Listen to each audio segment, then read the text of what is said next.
So, may nag-comment kasi dun sa YouTube video ko dun tungkol dun sa Asper. No, sabi siguro fund yun ng Dasby. Well, dadagdagan ko na lang kasi medyo kulang. Ah, siguro wala naman ako sinabing wala naman ako sinabi na may masamang kiligin. Kasi may mga fans, even sa TikTok, nagsasabi na kahit natalo yung Dasby, okay lang kasi may ayuda. Kung ano yung ayuda na yun, yung parang niyakap ni Dustin to si Bianca na parang sinabi niya it's okay. So, natalo yung Dasby, masaya pa kayo dahil lang nakita yung niyakap ni Dustin at saka nakita yung nagyakapan si Dustin at saka si Bianca ng mahigpit. Di ba mas panalo kayo dun sa yakap, dapat nga malungkot kayo dahil, di ba, kung talagang fan kayo ng Dasby, gugustuhin nyo makapasok sila sa Big Four on their own, na hindi kayo gagastos, di ba?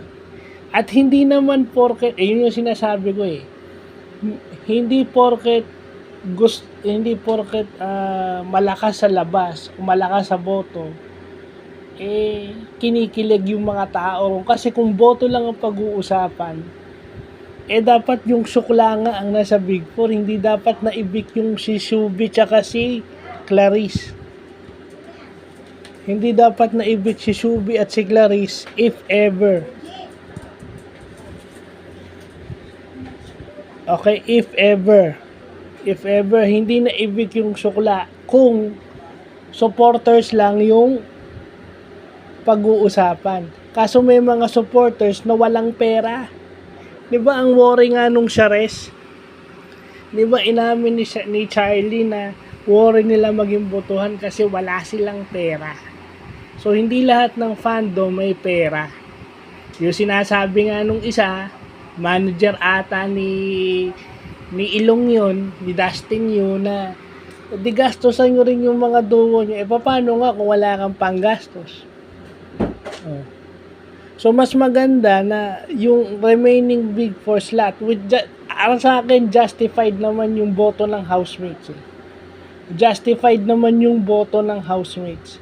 Na dapat sila yung bumoto, sila yung tumingin, yung mga house challengers na ex-housemates, sila dapat yun dahil sila yung nakasama doon mismo sa loob ng bahay. Nakakasama nila, walang camera, walang live stream. Pag pinatay mo yung camera, ganyan, yung mga hindi napalabas, yun. Dapat payagan nga rin yung house guest na bumoto. Kaso, parang may bias na yun pagka house guest yung pinayagan. Tama rin naman na yung housemate talaga, official ex-housemate yung bumoto. Ngayon, kung hindi kayo pinili ng mga kasama nyo, nasa kanila na yun, may something. Yung Rawi, hindi rin, di ba? Sa taas din sila bumawi, yung Rawi. And then, ito yung Asper. So, panalo na kayo sa kilig at saka meron pang nagko-comment dito na, yung mga puro kilig kasi, panandalian lang yan. Tignan ko lang kung nasa labas. After a month or a year or after 2 years, maalala nyo pa kaya si Dustin at saka si Bianca? Or after 2.5 years.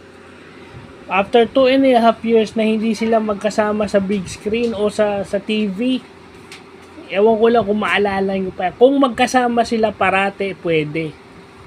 Kasi may lumalabas na may pelikula na itong si Dustin. Paglabas niya. The question is, sino yung makakapartner niya? Remember, taga-ABS itong si Bianca, taga-GMA itong si Dustin. So kung hindi sila magkasama, maaalala nyo pa kaya sila after 2.5 or 3 years na silang hindi magkasama? Si Will nga di ba? Tsaka si Bianca, few people know na magkasama sila dun sa Unbreak My Heart ba yun? At yung mga nakakaalala nun, sinisip sila, but Will is a smart person. Hindi siya yung tipo ng tao na kahagat ng love team. Di ba? Ano sinasabi niya?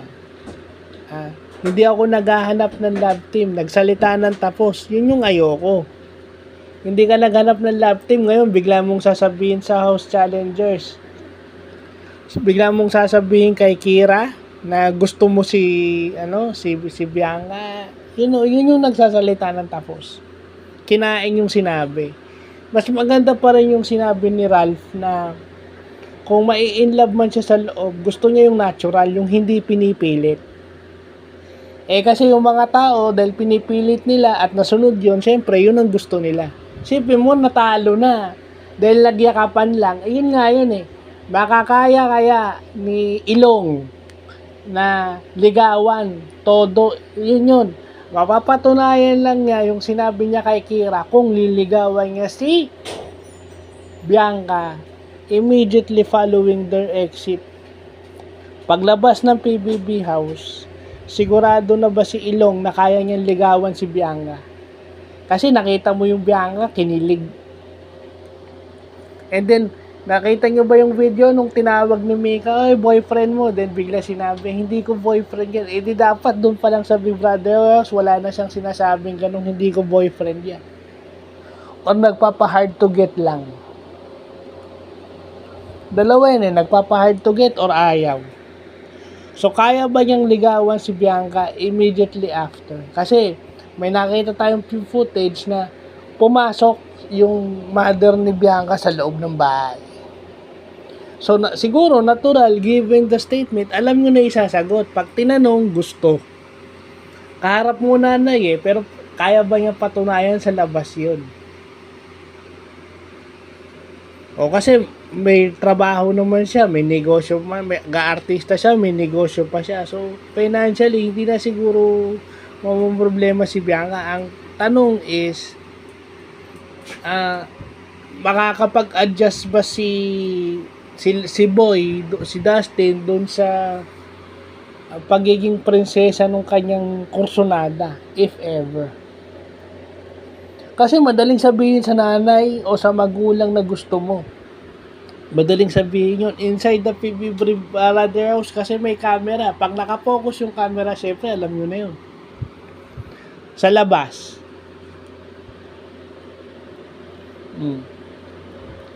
Kaya yung nagko-comment na ha or alam ko naman yung objective mo. It's either, kasi sinabi ko gusto kong pumasok yung Breka maaring Dasby fan ka. At siguro ikaw yung gumastos ng ilang milyon o isa ka doon sa gumastos doon sa Dasby na siguro yung pinaghirapan mo mag-isip-isip ka naman. Hindi mo naman pinaghirapan mo kitain yung pera tapos parang iwawaldas mo lang sa least important na bagay sa buhay mo. Paano kung may sakit yung kamag-anak mo or may sakit ka?